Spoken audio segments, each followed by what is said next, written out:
The upcoming Grand Prix in Monaco won't arrive without its own controversial touches, as it seems like the Principality race has been put under a lot of scrutiny for yet another time when it comes to its existence. Although one of the oldest and most iconic tracks on the calendar would leave a massive gap to fill, the fact is that modern era cars are not suitable for a track shaped like this one. So with this in mind, could we see one of the last, if not the last, editions of Monaco in 2024? And if so, what should we expect from it in terms of competitiveness? It goes without saying that every time Monaco comes on the calendar, talks about it being potentially the last time we're going to witness F1 racing here comes along with it. However, the modern era cars and the massive expansion that happened in the USA are now threatening the existence of this circuit more than ever. While many believe that the traditional circuits and the ones that have been part of this sport shouldn't be touched under any circumstances,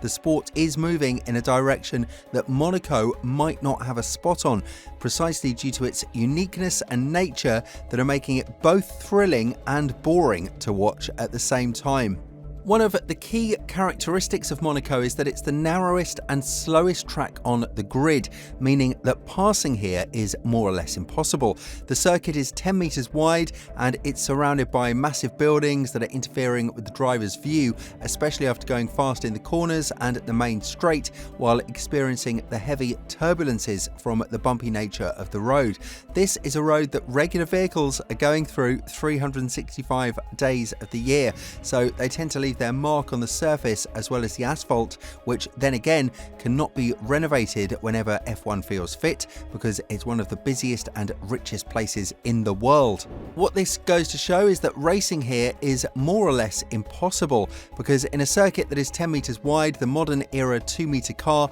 will have an extremely hard time passing its rival, not even adding the vision factor that's impaired by those buildings and the high walls of the circuit. Even though 2023 showed a bit of promise, with 22 passes being completed, which is the biggest number ever since 2011, drivers tend to find it impossible to get around each other on pure merit, which is why the race is more or less finished after Saturday's qualifying session. Of course, there are some positives about Monaco, such as the drivers' skills coming to light, and one of the prime examples of that is Max Verstappen's third sector last year, where he managed to gain 0.3 of a second in just the last sector on the map. Furthermore, we cannot forget the 2022 blunder of Ferrari when they wanted to complete a double stack pit stop, but it failed completely for them, losing the hard-earned track position on qualifying and showing that there are circumstances in which the race is not finished after the Saturday session. However, as I mentioned earlier in the video, the sport is expanding in different directions now, such as the street circuits of Chicago being one of the latest shockers when it comes to introducing a new race on the calendar, as well as the debut of the street circuit in Madrid in 2026, one that will include a run throughout a roundabout. Even with this in mind, the sport understands that it could be paradoxical to ditch Monaco for other street circuits that would provide the same vibe when it comes to uncompetitive racing and just following each other in circles. But in a world where money rules everything, there is only so much you can do in order to prevent this from happening. Stefano Domenicali has also hinted at other two venues that are at high risk of being sacked from the sport: Imola and Monza. And if these two don't get their contracts extended, it could very well mean that a new chapter for F1 is upon us. Now we have to see whether it would be a fruitful one or a boring one. And for those of you who wonder why there is talk of ditching F1 circuits after a long period, and why not just add the ones that are under talks to enter the sport, we better remind you that the current calendar of 24 races is definitely one of the most packed ones in the history of the sport. To push that off, F1 is now lobbying for a 25th race to be added to the calendar, and with so many candidates and potential investors, as well as a potential scenario in which both Barcelona and Madrid can be held in Spain, we would definitely need to see a track being dropped off the calendar so that a circuit like Chicago or potentially even New York could enter as a venue. Of course, there is this offer that splits the Zandvoort and Spa events, stating that one year we could see racing in the Netherlands, while in the next one we would see the F1 caravan visit Spa, but right now that's all out of reach. With this in mind, what should we expect from 2024's version of Monaco? As all things stand, it's going to be a bit of a mixed weekend that could be interrupted by rain by the look of it during Friday's practice sessions,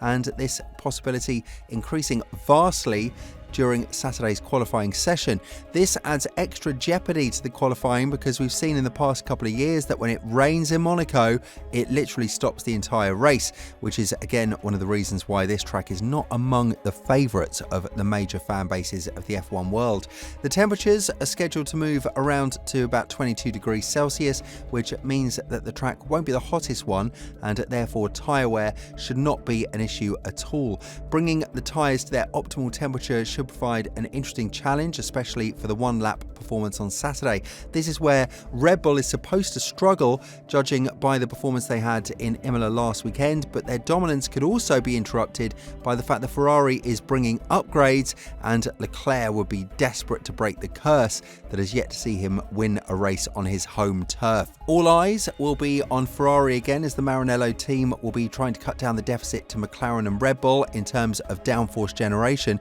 something that they've probably been one of the best teams at the beginning of 2022, resulting in extremely good performance in low-speed corners like the ones in Monaco. This is why the Maranello team decided to bring an upgrade package to Monaco as well, as they would likely continue to do so in the upcoming races, with a greater one coming to Silverstone. Right now it's understood that a new high-load rear wing specification as well as a new DRS device would be introduced on the Evo version of the SF24, meaning that they are indeed targeting the downforce deficit that they have compared to the top two teams on the grid right now, Red Bull and McLaren. Obviously the mentality for a race win is there, and when being asked whether or not there is a possibility for him to win under the current circumstances Ferrari is in, Leclerc went on to say, "Yes, I believe I'm going to win in Monaco. I came to Imola to win. We have this mentality every time we approach a weekend. On a track like Monaco, everything is possible,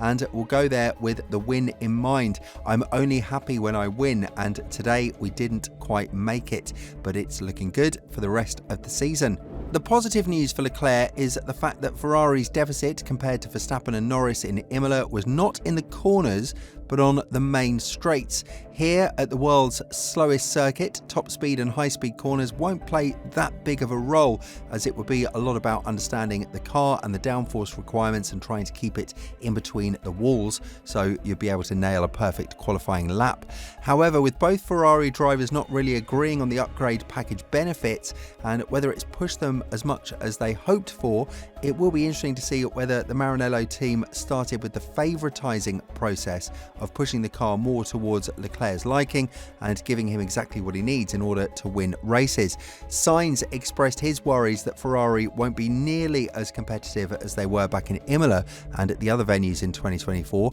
but then again, the optimism from Leclerc and Vasseur is there. So it would be an interesting showdown to watch between the two Ferrari drivers. With all this in mind, do you think that Ferrari does have what it takes to win in Monaco? And more importantly, do you think this is potentially the last time we will be racing here? Let us know what you think in the comments below, and once you do that, make sure to check out the video that's appearing on your screen right now.